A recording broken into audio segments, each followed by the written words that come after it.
Hello बच्चों, hello सभी को। हम लोग कर रहे हैं अलजेब्रा के क्वेश्चंस। लास्ट क्वेश्चन हमने लोगरिथम पे लिया था। आज भी जो क्वेश्चन लेने वाले हैं वो लोगरिथम का है बच्चों। कैट में आया हुआ क्वेश्चन है and how to solve logarithm questions वो सब दिखाऊंगा मैं आपको। सब बच्चे जानते हैं लोगरिथम का एक क्वेश्चन एग्जाम में आता ही आता है, कैट में आता ही आता है। तो लोगरिथम इज दैट टॉपिक बच्चों जिसको हम स्किप नहीं कर सकते। ठीक है, इस पे जितनी प्रैक्टिस करोगे उतने हाई चांसेस है इसका क्वेश्चन करके आओगे। एंड बिलीव मी, थोड़ी सी अगर इस पे प्रैक्टिस हो जाए तो क्वेश्चन डुएबल होता है। मैं फिर बोल रहा हूँ, लोगरिथम का क्वेश्चन अगर आप पेपर में देखोगे तो आपको डुएबल ही दिखेगा बच्चों, जनरली क्वेश्चन। ठीक है, थोड़ी सी उसमें बस प्रैक्टिस कर लो आप। चलिए आज का क्वेश्चन देखते हैं। आज का क्वेश्चन क्या है basically.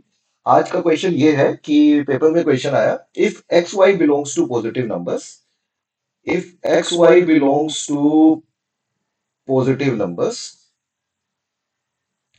it is given that log of x square plus 12, x square plus 10 12 base x is equal to 4। ये इक्वल्स टू 4 है बच्चों। एंड इसके अलावा 3 log x base y is equal to हमारा 1 है। तो we have to find out value of x plus Y. हमें x plus Y की वैल्यू फाइंड आउट करनी है। तो आइए स्टार्ट करते हैं, फिर इस क्वेश्चन को देखते हैं कैसे किया जाता है इस तरह का क्वेश्चन। तो देखो, log का मतलब क्या होता है। मतलब ये होता है सर, इस बेस की यदि ये पावर 4 ली जाए तो ये आएगा, ये नंबर आएगा। मतलब एक्स स्क्र प्लस 12 आएगा अगर x की पावर ये 4 ली जाए, तो x की पावर 4 हो गया भाई। ठीक है, अब इसे सोल्व करना है सर। तो एक काम करते हैं, हम लोग एक्स स्क्वायर को कुछ लेट कर लेते हैं, लेट टी कर लेते हैं, ताकि इसको क्वाड्रेटिक बना के सोल्व कर सके। तो हमने एक्स स्क्वायर को सर टी लेट कर लिया। अब ये बन गया T plus 12 is equal to, ये बन गया आपका टी स्क्वायर। राइट, ये क्या बन गया सर, टी स्क्वायर बन गया, क्योंकि एक्स स्क्वायर जो है वो टी के इक्वल है।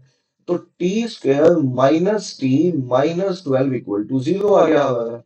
फैक्टर्स बनाते हैं, तो फैक्टर्स बनेंगे, प्रोडक्ट करके आना चाहिए -12, तो फैक्टर्स बनेंगे -4t और -3t। और -12 इक्वल टू 0 तो सर हमारा है ही। तो t कॉमन आ जाएगा बच्चों, अंदर बचेगा t-4। यहां से -3 कॉमन आ जाएगा, अंदर बचेगा हमारा, अच्छा ये -40 है तो ये +3t बनेगा। क्यों? क्योंकि -t बनाना है हमें सब। तो अंदर आ जाएगा फिर से t-4, तो इक्वल्स टू हमारा 0 है सर। तो यहां से दो फैक्टर्स बनेंगे, t-3 और t-4 इक्वल्स टू 0। और यहां से t-3 अगर इक्वल टू 0 है तो t का वैल्यू 3, और t-4 इक्वल टू 0 है तो t का वैल्यू हमारा 4 आ जाएगा। ठीक है सर। अब t तो खुद x स्क्वायर के बराबर है, तो x स्क्वायर का वैल्यू या तो 3 होगा, या सर एक्स स्क्वायर का वैल्यू हमारा इक्वल्स टू 4 होगा। ठीक है सर। यहाँ पे बच्चों एक्स स्क्वायर इक्वल टू 3 हो सकता है या एक्स स्क्वायर इक्वल टू 4 हो सकता है।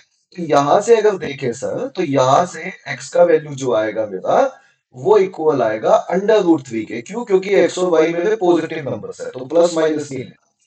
और यहां से सर जो एक्स का वैल्यू आएगा that comes out to be value. इसमें हमें x प्लस वाई का वैल्यू निकालना था, और मैंने अभी ऑप्शन ही दिए, मैं आपको ऑप्शंस भी दे देता हूँ बच्चों। इसमें ऑप्शंस भी गिवन थे, अभी आगे सोल्व करते हैं।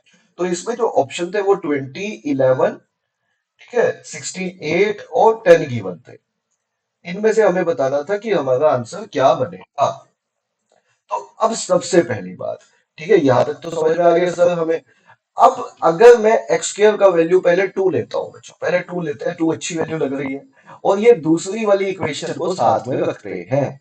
तो अगर मैं दूसरी वाली इक्वेशन को साथ में रखता हूं और इसकी वैल्यू 2 लेता हूं, तो ये वैल्यू आ जाएगी हमारी कितनी। इसमें एक छोटी सी मुझे लगता है मैंने गलती कर दी है, मैं उसको ठीक कर दूं बच्चों, क्योंकि मुझे ये लग रहा है कि ये t+3 होना चाहिए था, क्योंकि तभी तो t-4 आएगा। हाँ सर, देखो आपने गलती की है, तो इसका मतलब यहाँ पे +3 है तो ये -3 बनेगा। सर एक्स स्क्वायर -3 तो हो ही नहीं सकता। सर ये केस तो आप गलत ले रहे थे। सर आपने भी गलती की है, बिल्कुल मैंने गलती की है, और मैं अपनी गलती को सुधार रहा हूँ बच्चों। एक्स स्क्वायर का वैल्यू -3 है तो ये केस ही नहीं हो सकता। तो एक्स का वैल्यू भाई हमारा जो है इमेजिनरी हो जाएगा सर, और इमेजिनरी वैल्यू तो पॉसिबल नहीं है। तो एक्स का केवल एक ही वैल्यू पॉसिबल है सर, 2। तो ज्यादा सोचने की जरूरत नहीं है सर इस सवाल में। मैंने कहा ठीक है सर। तो सही बोला है आप लोगों ने। अब आ जाओ फिर इस केस पे। तो अगर ये वाला केस लेता हूँ और यहाँ पुट करता हूँ बच्चों, तो 3 log, ठीक है, एक्स का वैल्यू 2 है, वाई इज इक्वल टू मेरा 1 है। ठीक है, अब मैं एक काम करता हूँ, पहले इस 3 को या तो मैं दूसरी तरफ भी लेके जा सकता हूँ, या इसको एक काम करता हूँ, इसके ऊपर ले जाता हूँ बच्चों। तो आई कैन राइट इट, है ना, लोग में ऊपर लेके जा सकते हैं। भाई लोग की प्रॉपर्टी है ये, अगर ये हाथ भी लिखा हुआ है तो उसको नंबर के ऊपर लेके जा सकते हैं। तो ये 2 की पावर 3 मतलब 8 हो जाएगा, बेस वाई है इज इक्वल टू 1। इसका क्या मतलब है सर? वाई की पावर अगर ये 1 ली जाए तो ये 2 क्यूब आएगा, मतलब 2 क्यूब मतलब 8 आएगा अगर वाई की पावर 1 ली जाए। तो सर यहाँ से वाई का वैल्यू 8 आ गया। तो वाई का वैल्यू आ गया सर, एक्स का वैल्यू आ गया, एक्स का वैल्यू 2 है, वाई का वैल्यू 8 है। हमें एक्स प्लस वाई निकालना है सर। एक्स प्लस वाई का वैल्यू आ जाएगा 2 + 8 बोले तो 10 हो जाएगा। और यही इस क्वेश्चन का सही आंसर। तो ये इस क्वेश्चन का आंसर। और मैं कई बार बोलता हूँ कि भाई लोगरिथम बहुत इजी टॉपिक है, डुएबल क्वेश्चन आते हैं पेपर। कैट 2024 के क्वेश्चन उठा लो, 2023 के क्वेश्चन उठा लो, मैंने उन्हीं में से क्वेश्चन दिया है। 2022 के, 2021 के, किसी भी साल में उठा लो। अगर थोड़ी सी प्रैक्टिस है ना बच्चों आपको, इसकी प्रॉपर्टीज वगैरह अच्छे से लर्न कर लो, थोड़ी सी प्रैक्टिस है अगर आपको, तो पेपर में लोगरिथम का क्वेश्चन 100% करके आओगे। और करके तो लोगरिथम का क्वेश्चन आना ही पड़ेगा। क्यों? क्योंकि क्वेश्चन आता है।